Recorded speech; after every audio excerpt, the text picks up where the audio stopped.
अस्सलाम वालेकुम। इसमें ज़्यादातर तीसरे चैप्टर में हम एबायोटिक फैक्टर्स के चैप्टर को कंप्लीट करेंगे। इसमें जो भी टर्मिनोलॉजीज़ हैं उसको हम बेसिकली करेंगे। तो वो उसमें सबसे पहले हमारा आता है बॉडी रेगुलेशन। बॉडी रेगुलेशन में यूजुअली हमारे लिविंग ऑर्गेनिजम्स का इन्वायरमेंट के साथ, इन्वायरमेंट के डिफरेंट एबायोटिक कंपोनेंट के साथ जो भी वो इंटरेक्ट करती हैं तो उसको हम कहते हैं बॉडी रेगुलेशन। अब बॉडी रेगुलेशन का एक दूसरा नाम भी है, इसमें होम्योस्टेसिस आ जाते हैं। होम्योस्टेसिस एक जनरल टर्म है जो कि पूरे एनिमल्स, पूरे प्लांट्स के लिए अप्लाई होती है कि वो अपने इंटरनल इन्वायरमेंट को, अपने इंटरनल लिविंग इन्वायरमेंट को कैसे मेंटेन करते हैं, उसकी केमिस्ट्री को कैसे मेंटेन करते हैं विद रिस्पेक्ट अपने इस एक्सटर्नल इन्वायरमेंट, जिसमें हम एक्सटर्नल इन्वायरमेंट के अंदर हम एबायोटिक फैक्टर्स को देखते हैं, लाइक टेम्परेचर हो गया, विंड का असर हो गया, लाइट का असर हो गया। तो होम्योस्टेसिस एक जनरल टर्म है, मतलब कि ये पूरे लिविंग ऑर्गेनिजम्स पे अप्लाई होती है।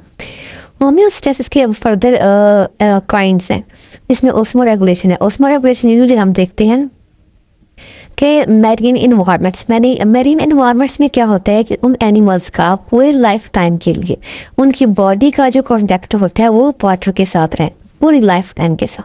तो ये टर्मिनोलॉजी उन एनिमल्स के लिए है कि वो अपना जो वाटर और स्मार्ट्स का जो मेंटेनेंस रखती हैं अपनी इंटरनल बॉडी और एक्सटर्नल बॉडी के साथ, और जो कि सेल मेम्ब्रेनों के सेल मेम्ब्रेन के थ्रू एक्सचेंज होता है, क्योंकि एनिमल्स के ऊपर सेल वॉल नहीं होते, तो उनका एक्सटर्नल इन्वायरमेंट के साथ जो कांटेक्ट होता है वो सेल मेम्ब्रेन के साथ ही होता है। इवन इनके ऊपर स्किन भी नहीं होती एनिमल्स के अंदर, जिस तरह हमारे टेरेस्ट्रियल एनिमल्स के लिए होती है। तो ये ओस्मो रेगुलेशन की टर्मिनोलॉजी जो है होम्योस्टेसिस के अंदर इन एनिमल्स के लिए बनाई गई है।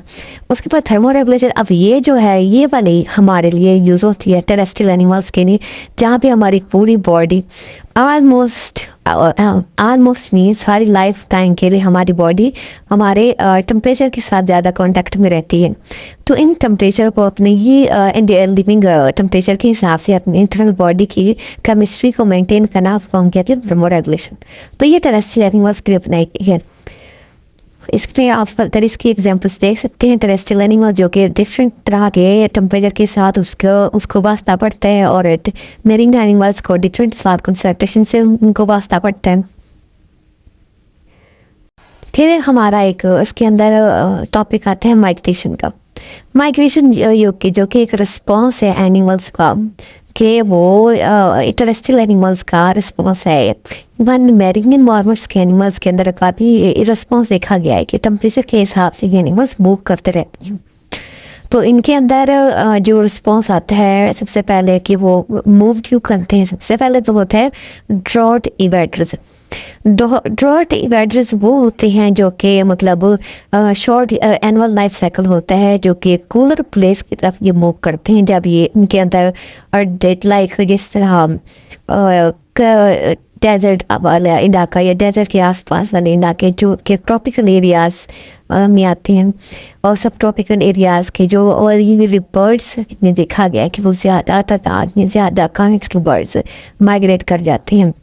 विंटर माइग्रेशन भी होती है जब बहुत ज़्यादा सर्दी हो जाए तो वो वहाँ से वॉक कर जाते हैं ठंडे इलाकों में, और नॉर्मली ठंडे इलाकों में ही मूव कर जाते हैं, जो कि उनके लिए सर्वाइवल का बायस बनती है। ज़्यादा ये गर्मी में नहीं जाते, मतलब मीडियम और टेम्परेचर के हिसाब से ये मूव बहुत करते रहते हैं, या तो उनके समर सीज़न आ जाए या विंटर सीज़न आ जाए। सबसे पहले उसके बाद हमारा तीसरा टॉपिक है इसके अंदर रेजिस्टेंस होती है कि हमारा जो बॉडी रेगुलेशन है इसको हमने रेजिस्ट कर देना होता है for the period some period के लिए, ताकि हम अपनी लाइफ को कंटिन्यू कर सके। ये हमारा एनिमल्स में देखा गया है। ह्यूमन्स में ये नहीं होता इतना, ये उनके अंदर अडेप्टेशंस आ जाती हैं परमानेंट तौर पे, लेकिन जो हमारे बाकी एनिमल्स हैं, प्लांट्स जो बिल्ड एनिमल्स हैं, इवन प्लांट्स भी हैं, तो ये स्पीशीज़ क्या करती हैं कि ये अपने डेवलपमेंट्स को रोक भी सकती हैं और अपने मेटाबॉलिज्म को स्लो भी कर सकती हैं।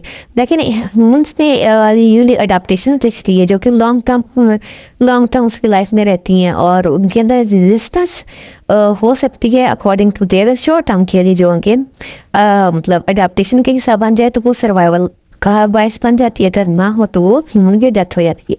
तो रेजिस्टेंट अक्सर औकात हम एनिमल्स में और प्लांट्स में डिस्कस कर रहे होते हैं कि इनमें ज़्यादा लॉन्ग टर्म के लिए रहती है। तो उसमें सबसे पहले डॉर्मेसी आ जाती है।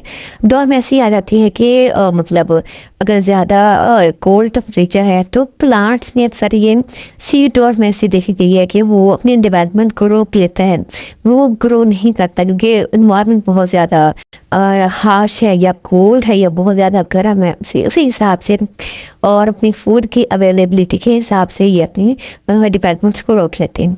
उसके बाद हिबरनेशन होता है कि जब जो मतलब बर्फ ज़्यादा लो टेम्परेचर पर रहती है, जो बर्फ वाले इलाकों में जो एनिमल्स रहती हैं, तो उनका अगर टेम्परेचर और लो हो जाए और ज़्यादा मतलब मतलब और ज़्यादा स्नोफॉल हो जाए तो उनमें एनिमल्स के अंदर ये अडेप्टेबिलिटी होती है, वो हिबरनेट कर जाते हैं, मतलब कि अपने मेटाबॉलिज्म को रोक लेते हैं, स्लो कर लेते हैं, रोकते नहीं हैं पर स्लो कर लेते हैं अपनी डिफरेंट मतलब स्लिपिंग मूवमेंट स्लिपिंग और डिफरेंट बॉडी पोस्चर को कवर करने से वो अपने मेटाबॉलिज्म को स्लो डाउन कर लेते हैं। उसके बाद रेजिस्टेंस के अंदर तीसरी टाइप्स है डायापॉज। डायापॉज में ये होता है कि जिस तरह ये बटरफ्लाइज में अक्सर देखा गया है कि ये अपने डेवलपमेंट्स को रोक लेती हैं, मतलब टोटली ये अपने डेवलपमेंट्स को रोक लेते हैं। जो हमने पीछे जो टर्मिनोलॉजी पढ़ी वो एक रिस्पॉन्स है, एक बिहेवियर है, लेकिन डायापॉज में क्या होता है कि अपने इंटरनल डेवलपमेंट को रोक लेती हैं।